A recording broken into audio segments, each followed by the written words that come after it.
At 6:52 on the 19th of January 1917, an event would occur which would change an area of London for decades after, irreparably damaging it.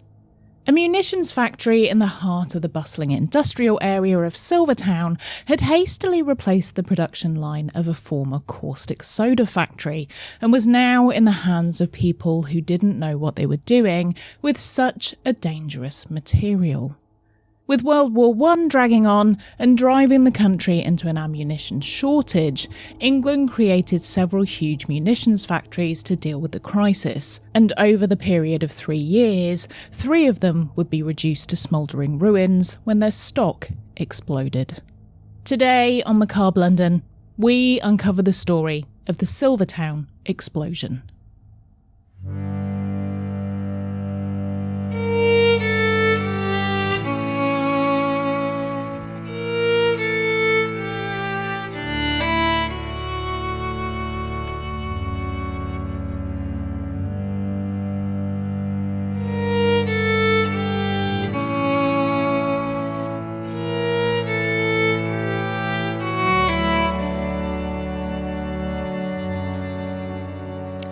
Everyone, and welcome back to another episode of Macabre London. I'm Nikki Druce, your host with a silent G, and today I'll be taking you on a journey down another of London's grimy backstreets to uncover a macabre tale from the city's past. And this time, we're setting foot in the bustling industrial docks of Silvertown and investigating the worst explosion London has ever suffered. But first, if you're new here and you want to see more videos where we deep dive into historic tales from London's past and sometimes all over the world, then please don't forget to subscribe or follow so you never miss a new episode. If you like what I make and you have done for a while now, I would love for you to get more of the show by checking out my Patreon. There is my extra podcast, which is exclusive to Patreon, called Having a Problem, which is a fun mix of history and real-life chat where we try to get to the bottom of a supposed problem with a topic every time. We've done previous episodes on Greek gods, sharks, school, and even spiders, plus loads more. The next one about to come out is all about food, and we delve into some interesting and bizarre fast food stories, which were hilarious and shocking in equal measures, and I think you'll enjoy listening to it as much as we did making it. And those episodes are usually about an hour long, so you get great value for money from them too. There may also just be a free episode available up on Patreon right now for you to try. It's the spiders one, so give it a go. It's not scary, I promise, and see if you like it. It really is the best way to support what I make to make sure the show can continue, so why not take a look on patreon.com/Macabre London. I'd love to see you over there.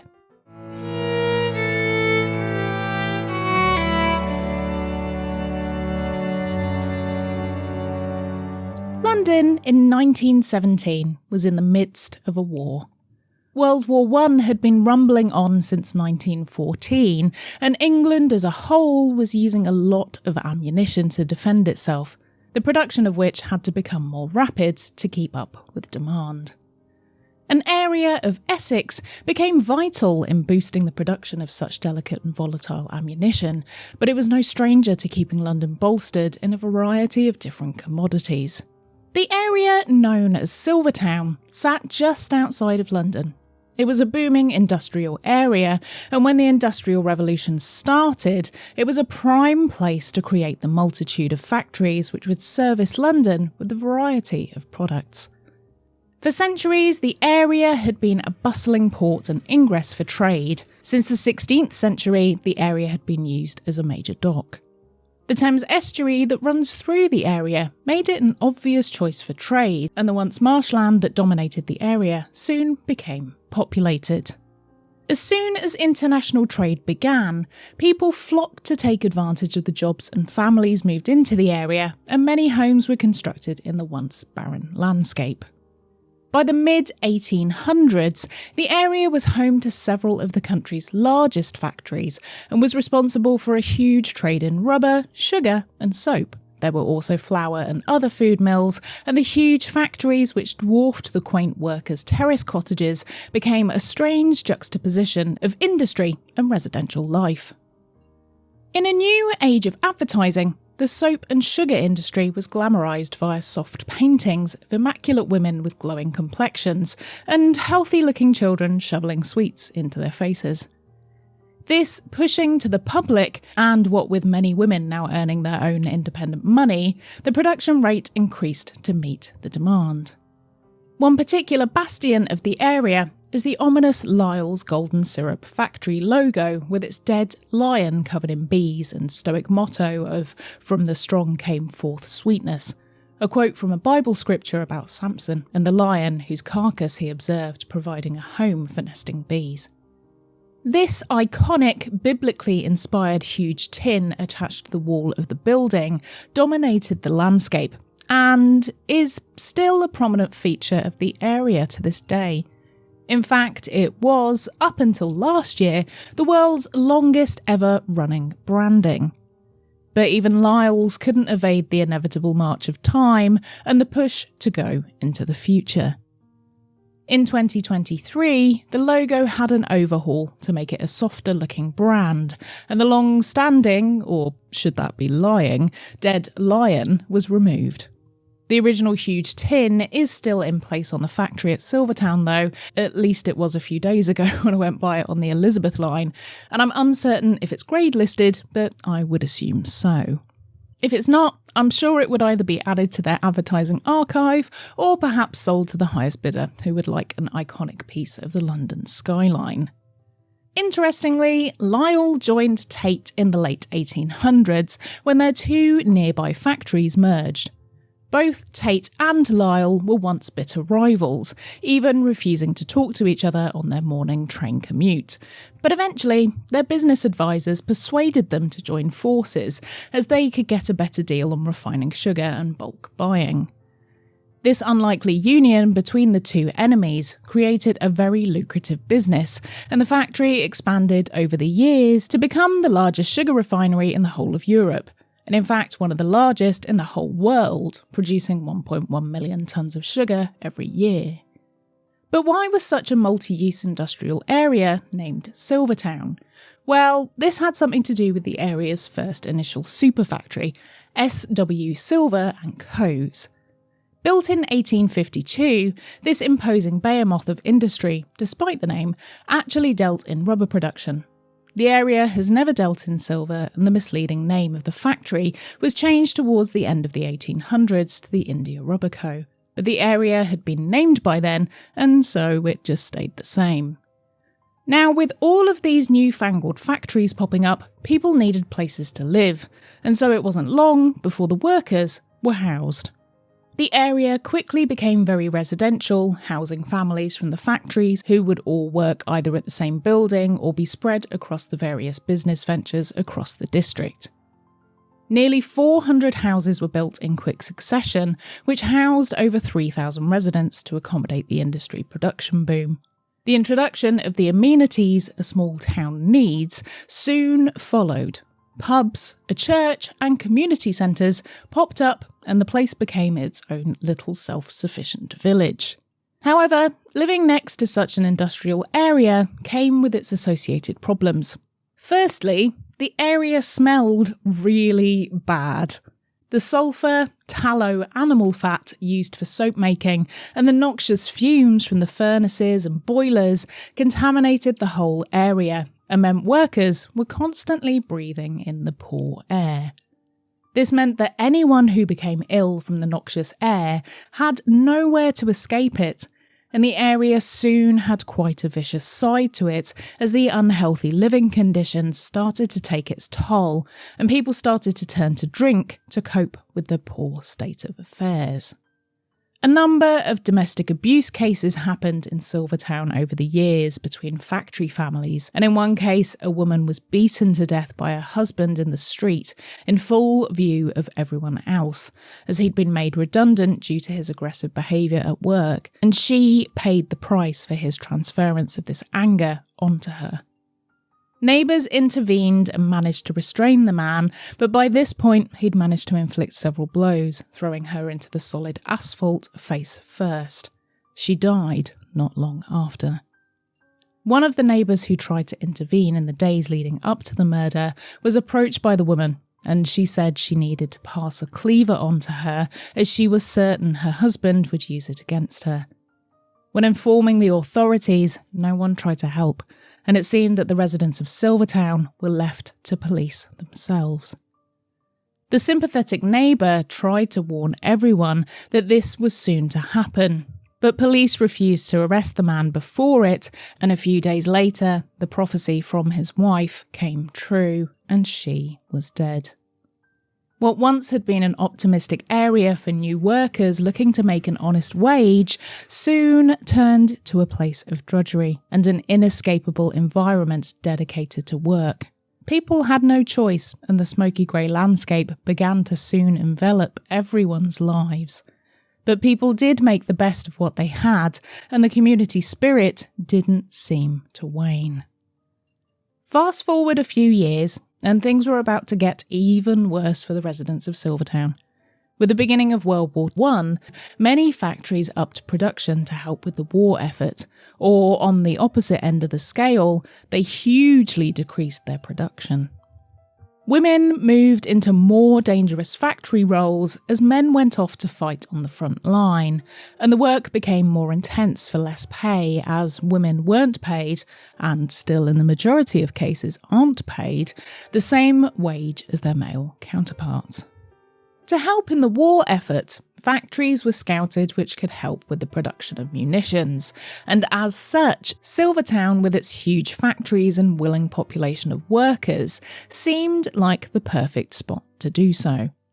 During World War I, England was running out of ammunition, as the war had dragged on longer than anyone expected, resulting in a shelling crisis, and so the frantic production of munitions started across the country in earnest from 1916. In Silvertown, the Borough Mond chemical factory, located in Crescent Wharf, was picked as a likely place to carry out secretive munitions production. During the war, factories were repurposed as they could hide in plain sight and not be knowingly targeted by enemies. And so, the factory which usually produced caustic soda and soda crystals changed to TNT. The factory, which had reduced production during World War I, was picked by the government, and the owners, despite their protestations, had no option but to oblige, knowing that this was an incredibly bad idea for everyone involved. The reason Silvertown was chosen by the authorities as a good place to produce such a volatile substance was that, firstly, the factories there were large enough to house such a huge amount of explosives, and at this time, Silvertown was classified as Essex. So, therefore, it wasn't technically London, so it fell outside the area restrictions for the harmful production of goods, which the capital imposed on factories within the city boundaries.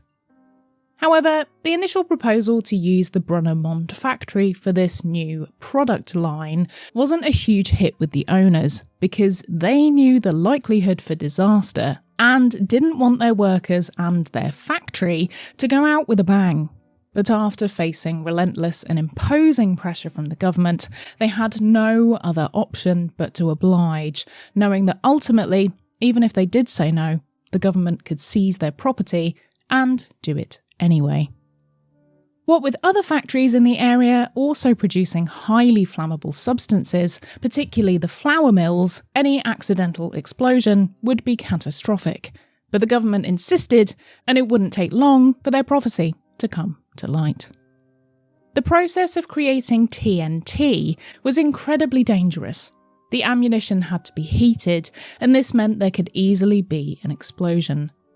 The people working with the substance weren't professionals, and as this was an all-hands-on-deck scenario, to produce as much ammunition as possible, it was only a matter of time before someone made a mistake. And then, one evening, the inevitable happened. On the 19th of January 1917, at 6:52 p.m, a fire started in the Borough Mond building in the melt pot room where the metal which formed the shells was poured into moulds. There were frantic efforts to extinguish the fire, but it caught quickly, and it didn't take long for it to make its way to the explosives, and the whole enormous building was torn apart instantaneously. The amount of explosives in the building at this time was 50 tons of TNT. Now, because I don't entirely understand how explosives work, and nor should I am but a woman after all, we don't deal with such things. That is a joke, by the way.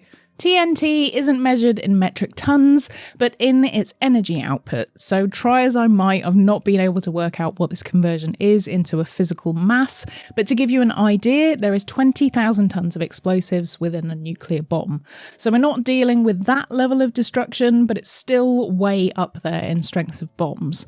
Sorry, that's not a very thorough description, but I'm doing my best here. Feel free to chime in the comments on YouTube if you understand it further.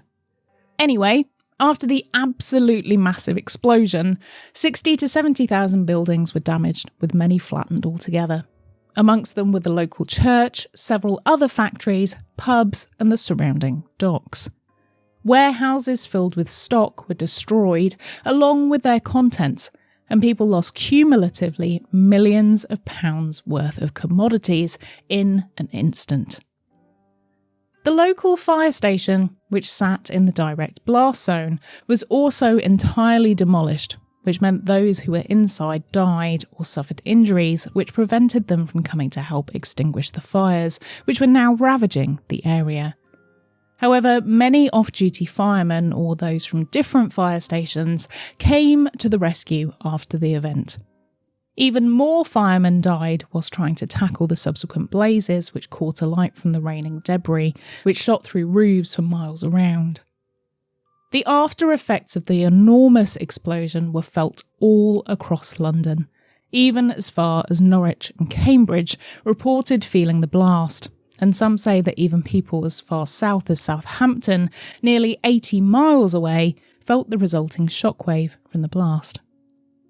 A gas canister on the nearby Greenwich Peninsula was hit by falling debris, and this caused it to explode, sending a fireball which was 200,000 cubic metres into the surrounding area. The blast could be seen as far away as Guildford in Surrey and Maidstone in Kent, both nearly 40 miles away. Fires happened across the whole of the city from falling debris. Windows were smashed in hundreds of homes from the force of the blast.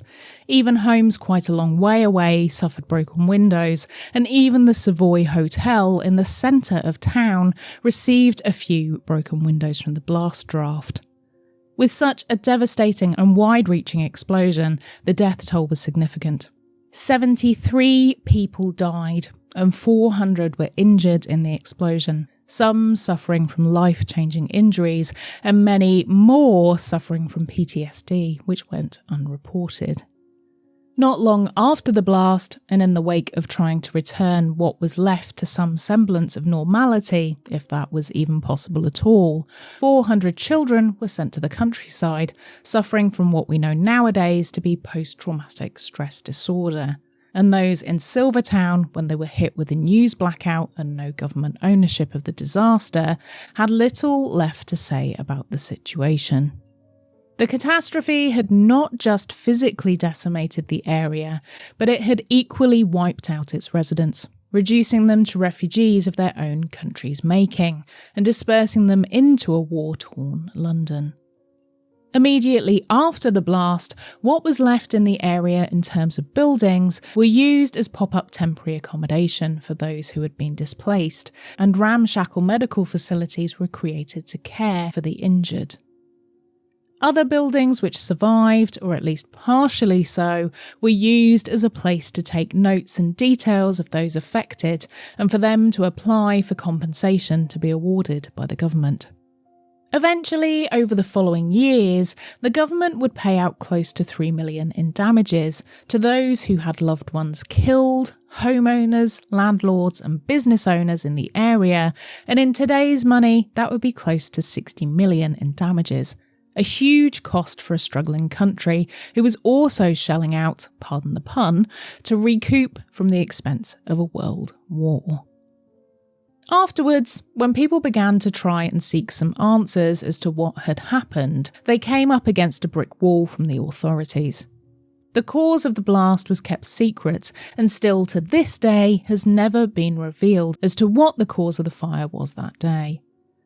The government suppressed the Silvertown report for 30 years for a multitude of reasons, but mainly because they didn't want to stop workers from creating essential munitions, which were vital in winning the war effort.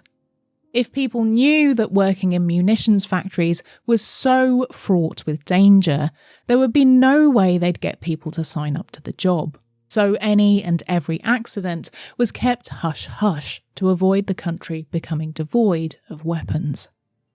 Eventually, the report on the Silvertown Explosion was made public in the 1950s after World War II had ended, but it left a lot to be desired and was scant in detail. As this was over 30 years since the initial incident, people had either died, moved away, or had been too embroiled in World War II to still care. Eventually, the disaster was given the gravitas the victims were owed and was retrospectively named the largest explosion in the whole of London's history. And thank God it still holds the title to this day, as things would be quite different if it happened in this day and age. But it wasn't the only munitions factory mistake made in the UK. In 1916, Faversham Munitions in Kent went up with 200 tons of TNT inside, killing 118 people. And in 1918, Chilwell National Shelling Factory in Nottingham also exploded. Chilwell's blast, despite only being 8 tons of TNT, had the largest death toll of all three disasters. 134 people died as a result, due to it occurring during the working day. The same, if not more, would have died at Silvertown had the factory been open. Both Chilwell and Faversham happened in the warmer months of the year, and the combinations of poorly stored TNT, overworked workers, and lax safety habits led to both their blasts. This was not the same case at Silvertown, however, as the blast happened in January, one of the coldest months of the year, and the workers had gone home for the evening. Pair this with the government's lack of producing a report on the matter after the event and the general hush-hush nature of the war overall, the rumours began to fly about what may have really happened in Silvertown that day. Some people suggested this was a sabotage event by spies, and that was a plausible explanation for many, and it would shift the blame from the government and help to rally people in the war effort. The other suggestion which floated around was that the factory was set on fire deliberately and that this was sabotaged by the site's own workers. In the preceding years, there had been protests from factory workers over poor pay, so it would make some sense if one of them were to take it out on the business by razing it to the ground. However, this would be a ridiculously stupid idea because with that much TNT available inside the building, anyone who was close enough to start a fire knowingly would also be very much within the direct blast zone, as would their home, and anyone that worked there would definitely be aware of the implications. As it turns out, the true reason for why the factory went up that day was never found out, being cited in the eventual government report as simply an accident. Most likely, the reason for the blast was much to do with the simple fact that this was a health and safety nightmare. The instability of the TNT was always going to lead to a catastrophe when in the hands of the inexperienced, and the people of Silvertown paid the price for the lack of responsibility the government took to protect them, and for not heeding the warnings of the factory's owners. As seen with other TNT factory explosions, the Borough fire had a relatively low death toll compared to others, and this was an incredibly lucky set of circumstances which managed to avoid the worst possible outcome. Had the factory gone up during working hours, hundreds of people would have died. The fact it went up shortly after home time as well meant that people either hadn't made it home yet and had travelled elsewhere in London, or they were commuting workers from elsewhere in the city who had already vacated the area. The explosion happened at 6:52 p.m, and this meant that most families were in the downstairs area of their homes, not upstairs in bed, As burning hot rubble and chunks of metal rained down on the homes, the lower floors were mainly unaffected, and people were protected by the upper floors of their domiciles. If the explosion had happened at any other time of day, it would be a completely different story, and many more would have perished.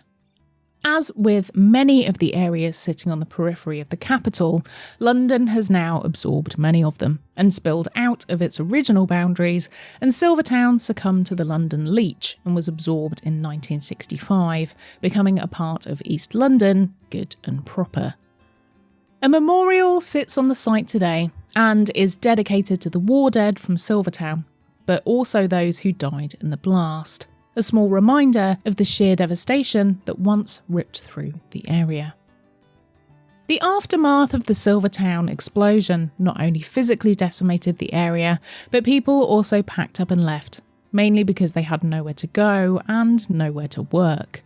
The houses never returned, and in a post-war Britain that was also about to head into another world war a few years later, the money didn't exist to revitalise the area.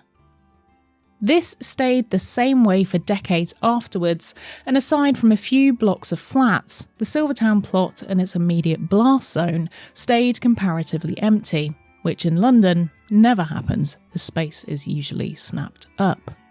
My theory, though, is that this combination of industry and urbanisation doesn't quite fly like it did in the Victorian era, making it a developer's nightmare. The site is difficult to build on and to sell houses because it's still near factories, and if you've ever tried to get a mortgage anywhere near even a hairdresser's or a curry house, then you'll know that mortgage companies don't like that sort of thing. So the only way those flats could be sold was to overseas investors with lots of money to be able to buy them outright. However, the area is not desirable as its crime rate isn't brilliant, and there simply isn't much there, for obvious reasons, and so the flats have mainly sat empty. In 2015, the area was partially overhauled and has become one of those standard pop-up multi-storey posh living spaces which now dominate the once thriving industrial areas of London. It has got a nice park and garden, and aside from the occasional domineering factory looming in the distance, the area is very similar to many others on the outskirts of the capital. A new development scheme to create at least 50% affordable housing has now been implemented, and a new waterside development started construction in 2023, and it looks to be incorporating a few of the old factories. And the planning website says it's going to combine the new with the areas of existing heritage. So let's see if that actually happens, or if it's just another cut and paste jumble of high-rises devoid of character. As the years passed in Silvertown and the tragedy was forgotten from public memory, the events which happened that day in creating London's largest explosion are now reduced to a few telling signs in the area. The subsequent effect left this once bustling and pioneering area an industrial post-apocalyptic landscape, the remains of which can still be felt by walking around what's left of the sanitised devastation, and new factories that emerged from the smoking ruins. The scars of the catastrophe can still be seen upon the area, and soon the once affected scorched earth will be repurposed, healed, and in the case of Silvertown, the cracks of the past will be papered over. Part of the Silvertown wasteland is now a car park for visitors to the Thames Barrier, and I think most fittingly in this case, it's kind of a backwards Joni Mitchell lyric which buries the grave of the village that once was. They paved Silvertown and put up a parking lot.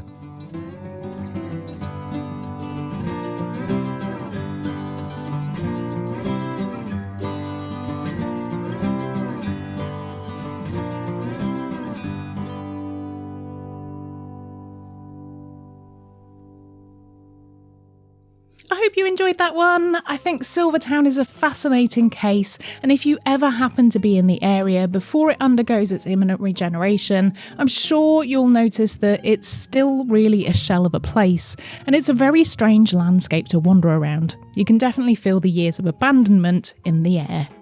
I've been loving the episodes I've been making recently, but as I hope you can tell, they're requiring a lot more effort. So if you want to help me out and to say thank you for all that hard work in return for some extra content, then do please check out my Patreon, where you can catch up on my other podcast, which comes out on the opposite week to the regular episodes, called Having a Problem. Make sure to check out patreon.com/Macabre London or click the link in the description. If you're interested in seeing the faces and places I talk about in the episodes, then please head over to YouTube to take a look if you're just listening to the podcast version. You get to see me hosting the show as well. Just search for Macabre London Podcast and I'll pop up, and make sure you say hi in the comments too. I also have merch if you fancy buying some of the coolest t-shirts, mugs, hoodies and other goodies known to man. Just head to macabrelondon-shop.fourthwall.com. And be sure to follow me on TikTok, where I make extra bite-sized history videos as well, on loads of things that don't make it onto the pod. My username is @MacabreLondon. A big thanks to my amazing top-tier legendary executive Patreon producers, Christina, Christoph, Lisa, Mary, Ravel, Sally, Sam, Sarah, Terry, Teresa and Veronica, and all of our other fantastic patrons too. You really make a difference and I hugely appreciate it. If you'd like your name read out by me at the end of every episode too, or your name in the show notes, then signing up to Patreon is the way to make that happen. I hope to see you over there at patreon.com/Macabre London, so I can personally welcome you to the Ghoul Gang. Thanks for joining me for another macabre tale from London's past. I've been Nikki Druce. Remember to stay spooky, and I'll see you ghouls next time.